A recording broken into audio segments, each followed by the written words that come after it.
잊을 수 없는 하나님의 사랑,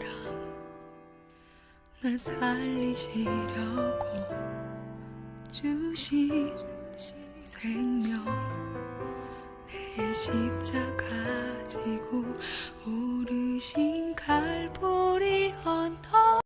이렇게 길거리를 다니다 보면 오랫동안 비어있는 건물들을 보게 됩니다. 그런데 그 비어있는 건물의 특징은 대부분의 유리창이 다 깨져 있다고 하는 사실입니다. 그런데 이렇게 다 깨트려진 유리창을 누군가가 일부러 다 깨트렸기 때문에 그렇게 된 것은 아닙니다.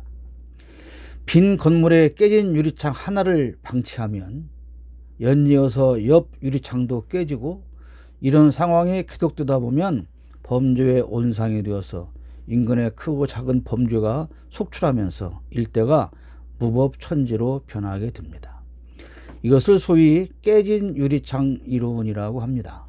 이것은 미국의 범죄학자 제임스 윌슨과 조지 켈링이라는 사람이 1982년도에 발표한 이론입니다.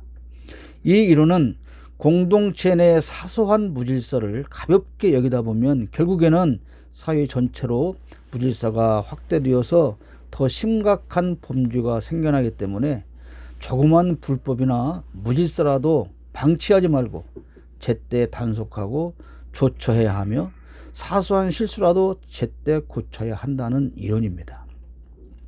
이 원리는 대인관계와 업무에도 적용되며 정치, 경제, 사회, 문화 전반에 통용되어서 여러 기업에서 직원들 교육과 경영 전략으로 많이들 사용하고 있다고 합니다.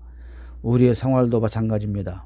우리 내면의 사소한 죄를 가볍게 여기다 보면 큰 죄를 불러오게 됩니다. 오늘 아가서 2장은 솔로몬과 여인이 사랑을 나누는 포도원을 노래하고 있습니다. 그런데 이 아름다운 포도원을 작은 여우들이 울타리를 뚫고 들어와서 자꾸만 망가뜨린다는 것입니다. 아름답고 사랑이 넘치는 포도원을 지키기 위해서는 이 포도원을 망치는 작은 새끼 여우들을 잡아야 합니다. 아무리 넓은 포도원이라고 해도 작은 새끼 여우 몇 마리를 그대로 두면 망가질 수밖에 없기 때문입니다. 포도원은 이스라엘 국가를 의미합니다. 구약 성경에 보면 이스라엘은 무화과나무, 포도나무, 감람나무 등으로 상징하여 부릅니다. 여기 포도원은 이스라엘의 공동체, 그러니까 국가를 말하고 있습니다. 시편 80편 8절 보면 주님께서는 이집트에서 포도나무 한 그루를 뽑아 오셔서 문 나라를 몰아내시고 그것을 심으셨습니다. 그렇게 말합니다. 또 이사야 5장 1절로 2절 말씀에도 내가 사랑하는 이에게 노래를 해주겠네. 그가 가꾸는 포도원을 노래하겠네. 내가 사랑하는 사람은 기름진 언덕에서 포도원을 가꾸고 있네. 땅을 일구고 돌을 골라내고 아주 좋은 포도나무를 심었네. 그 한가운데에 망대를 세우고 거기에 포도주 짜는 것도 파놓고 좋은 포도가 맺기를 기다렸는데 열린 것이라고는 들포도뿐이었다네. 하나님은 이스라엘을 보며 탄식하고 계십니다. 성경에서는 이스라엘을 말합니다. 그러나 이 포도원은 오늘 우리가 살고 있는 우리나라 대한민국을 의미하기도 합니다. 국가를 망가뜨리는 작은 새끼 여우들이 있습니다. 이스라엘을 망하게 하는 작은 새끼 여우들이 있었는가 하면 오늘 이 대한민국을 망가뜨리려고 하는 작은 새끼 여우들이 토처에서 판을 치고 있다고 하는 사실입니다. 포도원은 또한 교회 공동체를 의미합니다. 신약 성경을 보면 포도원을 주제로 한 비유가 있습니다. 그 포도원은 곧 교회를 의미합니다. 우리가 잘 아는 말씀 요한복음 15장 1절에 나는 참 포도나무요 내 아버지는 농부시다. 그렇게 말씀합니다. 또한 5절에도 15장 5절에도 나는 포도나무요 너희는 가지이다. 사람이 내 안에 머물러 있고 내가 그 안에 머물러 있으면 그 많은 열매를 맺는다. 너희는 나를 떠나서는 아무것도 할 수 없다. 이렇게 요한복음 15장 5절에도 말씀하고 있습니다. 하나님께서 세우신 포도원, 교회 공동체를 파괴하는 작은 새끼 여우들을 잡아내야 합니다. 오늘 대한민국 교회를 망가뜨리려고 하는 작은 새끼 여우들이 얼마나 많이 준동하고 있는지 모릅니다. 이 작은 새끼 여우들을 잡아내야만 한국 교회가 온전하게 지켜질 수가 있는 것입니다. 또한 사랑의 포도는 우리의 가정을 의미하기도 합니다. 꽃피고 아름답고 향기나는 천국과 같은 가정에 작은 여우가 들어와서 그 가정을 헐어버립니다. 그 작은 여우는 남편을 사로잡고 아내를 사로잡고 자식들을 사로잡습니다. 하나님은 이 땅에 가정이라는 천국을 우리에게 주셨습니다. 하나님은 첫사람 아담에게 모든 것을 다 준비해 놓으시고 가정을 주시고 복을 주셨습니다. 창세기 1장 28절 말씀 보십시오. 하나님이 그들에게 복을 베푸셨다. 하나님이 그들에게 말씀하시기를 생육하고 번성하여 땅에 충만하여라. 땅을 정복하여라. 바다의 고기와 공중의 새와 땅 위에서 살아 움직이는 모든 생물을 다스려라. 그렇게 말씀하셨습니다. 사랑의 포도원은 또한 우리의 심령을 의미하기도 합니다. 새 생명의 꽃이 피어 신앙생활의 열매를 맺으려고 하다가 그만 이 작은 여우를 잡지 못해서 타락하고 멸망하는 사람들이 너무나 많습니다. 여러분, 우리 주위에도 얼마나 많은 사람들이 교회 한번 안 다녀본 사람이 없을 정도로 다들 교회를 다녀봤던 사람들입니다. 그런데 그들이 지금까지 신앙인으로 성공하지 못하고 있는 것은 작은 여우에 의해서 그들의 심령밭이 망가졌기 때문에 그런 것입니다. 마음이 중요합니다. 마음을 잘 다스리면 승리자가 될 수가 있습니다. 잠언 4장 23절 말씀 보면 그 무엇보다도 너는 내 마음을 지켜라. 그 마음이 바로 생명의 근원이기 때문이다. 이렇게 말씀하고 있습니다. 우리의 마음을 지키는 것, 우리의 심령을 지키는 것, 그것이 무엇보다도 중요하다는 사실입니다. 그러면 작은 새끼는 무엇을 상징합니까? 작은 새끼 여우는 가벼운 죄를 의미합니다. 우리가 작다고 생각하는, 그저 아무것도 아니라고 생각하는, 별것 아니라고 생각하고 무심코 짓는 죄, 그것이 결국은 큰 죄가 되어서 모든 것을 망치게 된다는 것입니다. 우리가 잘 아는 말씀은 시편 1장 1절에 복 있는 사람은 악인의 꾀를 따르지 아니하며 죄인의 길에 서지 아니하며 오만한 자의 자리에 앉지 않는다, 이렇게 말씀하고 있습니다. 처음에는 살살 따라갑니다. 다음에는 함께 어깨동무하고 같이 길을 갑니다. 그리고 결국은 오만한 자가 되고 맙니다. 많은 시민사회단체들이 정말로 옳고 바른 일을 잘 하다가 어느 날 그 규모가 커지면 불법과 부조리의 온상이 되는 경우가 있습니다. 왜 그럴까요? 돈이라는 작은 여우가 들어오면서 그렇게 되는 것입니다. 정말 처음에는 순수한 마음으로 정의를 위하여서, 이웃을 위하여서, 소이런 자들을 위해서 아름다운 마음을 가지고 시작하게 되고, 그렇게 일을 하다 보면 많은 사람들이 후원을 하게 되고, 그걸 받다 보면 돈이라고 하는 것이 쌓이게 되고, 한두 사람이 그 돈을 자기 입맛에 맞게 써보니 그것이 얼마나 달콤한 것인가를 알게 되고, 그래서 속이게 되고 회계 장부를 부정으로 기록하게 되고 돈을 빼돌리게 되고, 그래서 결국은 많은 사람들에게 손가락질 당하게 되고, 그런 경우들이 일어나게 되는 것입니다. 다 작은 여우, 아주 작은 여우 하나를 잡지 못했기 때문에 그렇습니다. 처음에는 돈 만원 빼먹는 것쯤이야, 그 다음에 10만원쯤 빼먹는 것쯤이야, 하다가 100만원쯤 빼먹는 것이 되고 1000만원쯤 빼먹는 것이 되는 것입니다. 어제 어느 분하고 우리가 잘 아는 큰 단체에 대한 얘기를 들었는데요, 공식적으로 기록된 회원은 10명이랍니다. 그런데 거기에 후원하는 회원이 10,000명이 넘는답니다.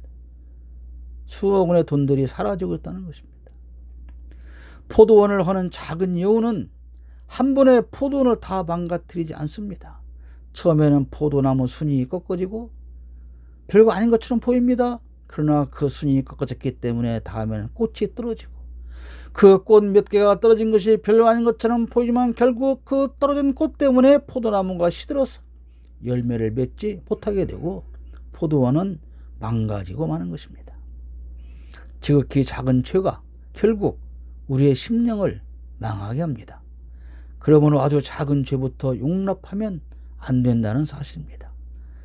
아무리 큰 교회라도 성도 한 사람이 아주 작은 여우가 되어서 교회를 무너뜨리기도 합니다. 아주 작은 불신이 가정을 무너뜨리기도 합니다. 이처럼 부정적인 생각이 작은 여우입니다. 생각은 지극히 작은 것 같지만 우리의 운명을 좌우하는 무서운 결과를 가져옵니다. 그러므로 부정적인 생각이 내 심령의 동산을 망치기 전에 빨리 잡아내야 합니다. 모든 일은 생각에서부터 시작합니다. 그렇지 않습니까? 내가 이 일을 한번 해봐야지, 저걸 한번 해봐야지. 그렇게 생각을 함으로 시작이 되게 되고 그 다음에 행동으로 옮겨지게 되는 것이죠. 그러므로 모든 것은 생각에서부터 시작이 되어지는 것입니다. 이 땅에 행복한 가정을 이루고 사업에 성공한 사람들, 그리고 행복의 아름다운 꽃을 피운 사람들은 그 마음에 부정적인 생각의 여우를 이미 잡아낸 사람들이기 때문입니다. 이미 작은 여우를 잡아냈기 때문에 그 사람들은 그렇게 행복한 삶을 살게 된 것이죠. 마음이 넓은 사람, 마음이 큰 사람이 큰일도 하게 됩니다. 잠언 23장 7절에 말씀하기를 무릇 그 마음의 생각이 어떠하면 그의 사람됨도 그러하니 그가 말로는 먹고 마셔라 하여도 속마음은 너를 떠나 있다. 그렇게 말씀하고 있습니다. 할 수 있다고 생각하는 사람은 할 수 있고 할 수 없다고 생각하는 사람은 시작도 해보지 않기 때문에 할 수 없는 것입니다. 아이들에게 야, 너 서울대 갈 수 있어? 아니요. 제가 어떻게 서울대를 가요? 그 사람은 시내버스 타는 거 말고는 서울대를 갈 수가 없죠. 너 이번 시험 보는데 올백 맞을 수 있어? 아니요. 내가 어떻게 올백을 맞아요? 절대로 올백을 맞을 수가 없는 것입니다. 나는 할 수가 없기 때문에 시도하지 않습니다. 내가 서울대를 갈 수 없다고 생각했기 때문에 가기 위한 준비와 노력을 할 필요가 없는 것이죠. 그러나 나는 갈 수 있습니다 하는 사람은 그 목표를 세웠기 때문에 갈 수 있는 길을 찾아서 최선을 다하고 결국은 가게 되는 것이죠. 생각을 해도 못 갈 수 있는데 생각조차 하지 않는다면 그것은 절대로 갈 수가 없다는 것입니다. 작은 여우는 게으름입니다. 사람들은 게으름과 나태함을 대수롭지 않게 생각합니다. 그러나 게으름 때문에 인간 관계가 실패하고 다른 사람들로부터 인정을 받지 못하게 되는 경우가 많습니다. 사탄은 늘 오늘 할 일을 내일로 미루라고 합니다. 내일부터 하면 되지. 여태까지 안 한 일을 꼭 오늘부터 그걸 해야 돼. 우리가 결심은 아주 많이 합니다. 그런데 그 결심은 항상 지금이 아니라 내일부터 하면 된다고 말을 합니다. 오늘 할 일을 내일로 미루는 사람은 성공할 수 없습니다.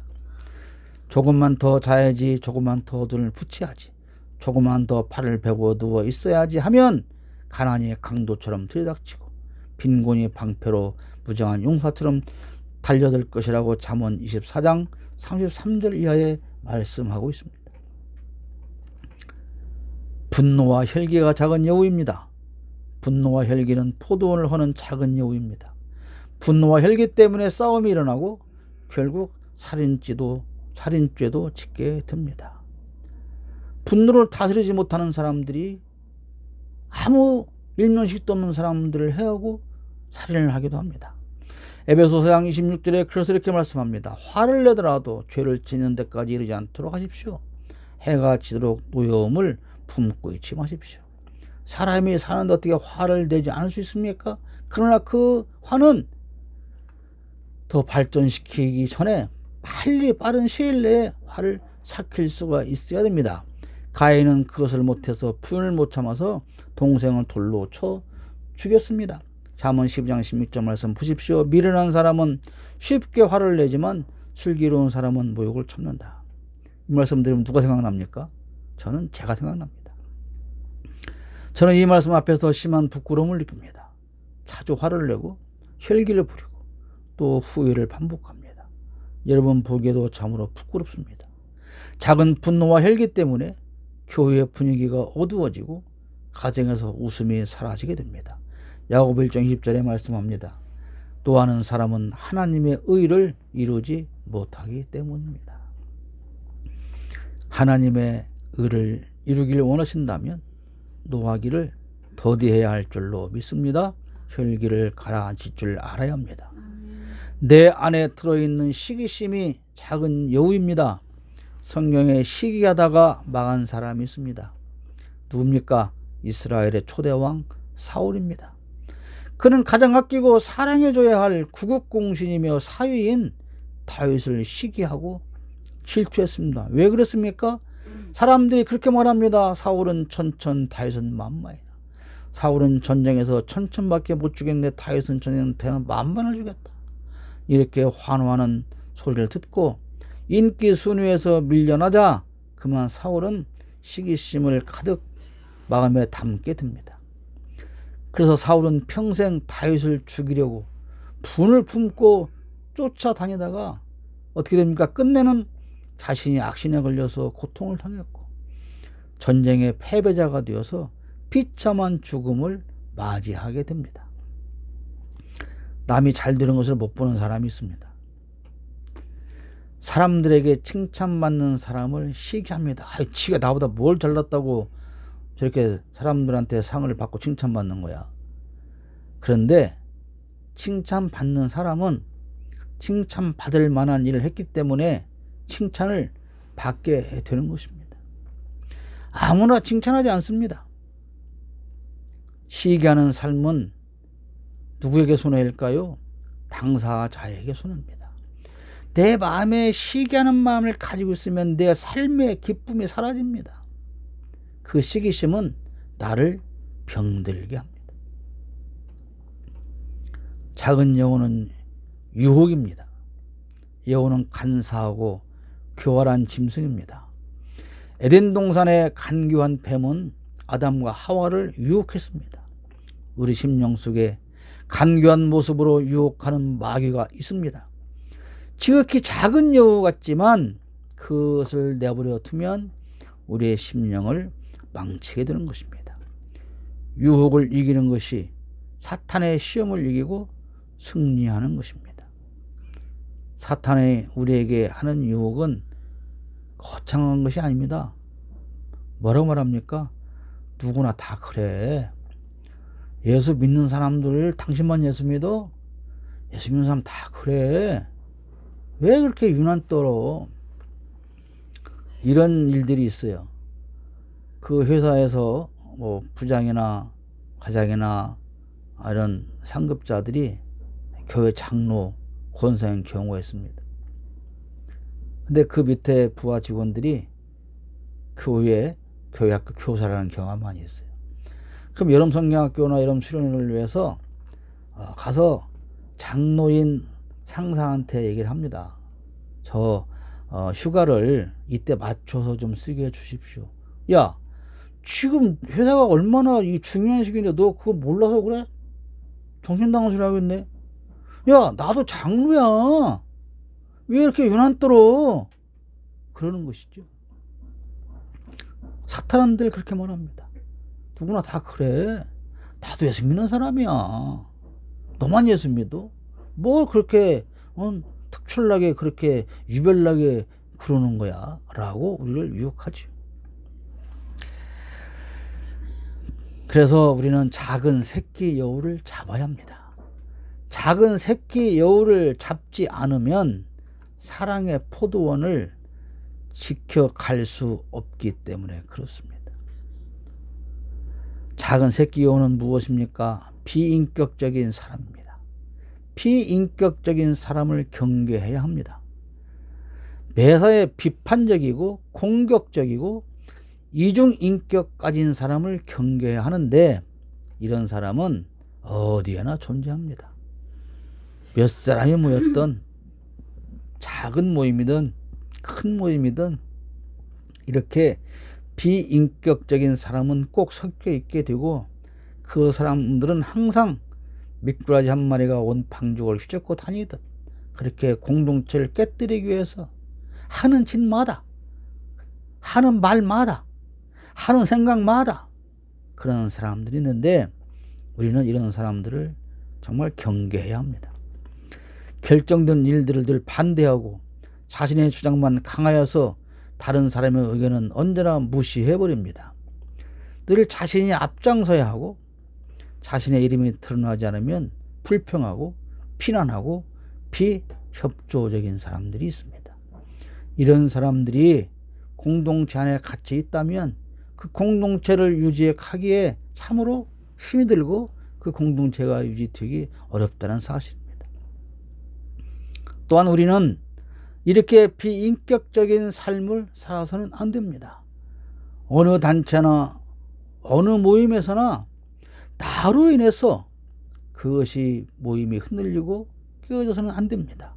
내가 비인격적인 사람이 되지 않기를 위해서 우리는 다른 사람들의 말을 기울여 듣고 그 사람들이 왜 저렇게 말하는가를 들어봐야 되고 역지사지 입장에서 생각해보는 그런 인격적인 사람이 되어야 우리가 속해 있는 공동체들이 무너지지 않게 되는 것입니다. 능력이 좀 부족해도 머리 회전은 좀 늦어도 진실한 사람을 사귀어야 하고 나도 그런 사람이 되어야 합니다. 현재를 잘 관리해야 합니다. 포도원에 꽃이 피면 여우가 그 꽃을 따먹지 못하도록 잘 관리하고 유지를 해야 열매를 얻을 수가 있습니다. 지금 우리가 지켜야 할 것들을 안일하게 생각하지 말고 잘 지키고 유지해야 합니다. 가정의 평화가 깨지지 않도록 늘 주의하고 건강도 깨지지 않도록 그리고 믿음도 약해지지 않도록 우리가 많은 것은 갖고 있지 않을지라도 가지고 있는 재산도 잘 지켜야 됩니다. 그리고 지금 우리가 누리고 있는 이 행복도 깨지지 않도록 잘 지키고 유지해 나가야 합니다.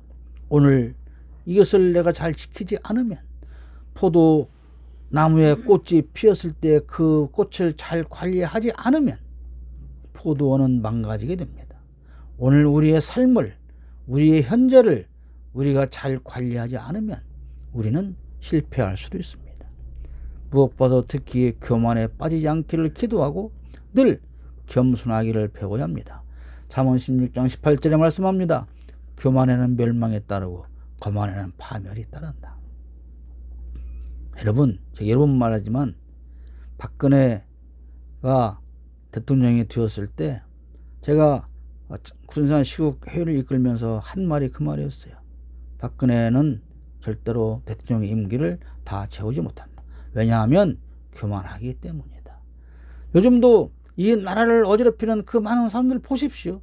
교만하기가 짝이 없습니다.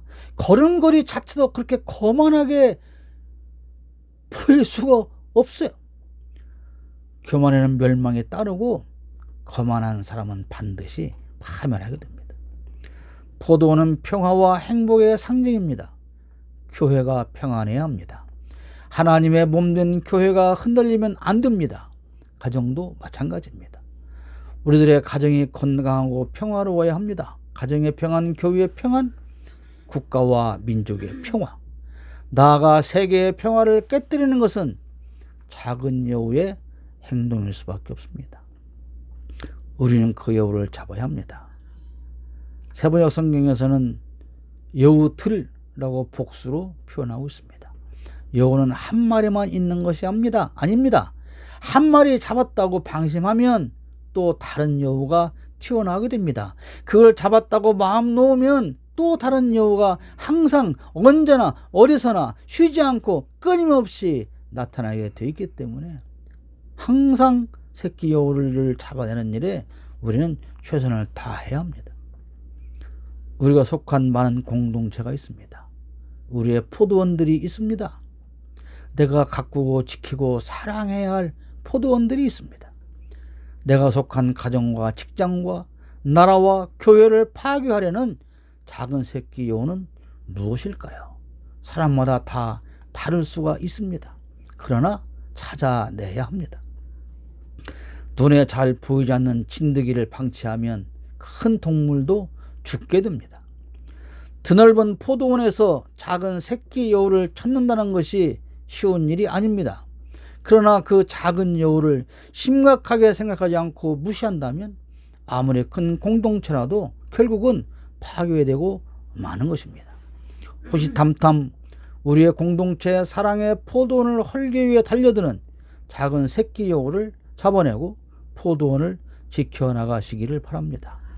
작은 여우를 찾는다는 것은 마치 탐조 등으로 적을 찾아내는 것처럼 치밀하고 끈질긴 작업으로 계속 되어야 합니다. 순간 방심하면 우리의 포도원이 망가지게 됩니다. 오늘까지 힘들게 가꾸어 온 이 포도원이 망가질 수도 있습니다. 사랑하는 여러분, 오늘 내가 잡아내야 할 작은 여우는 무엇입니까?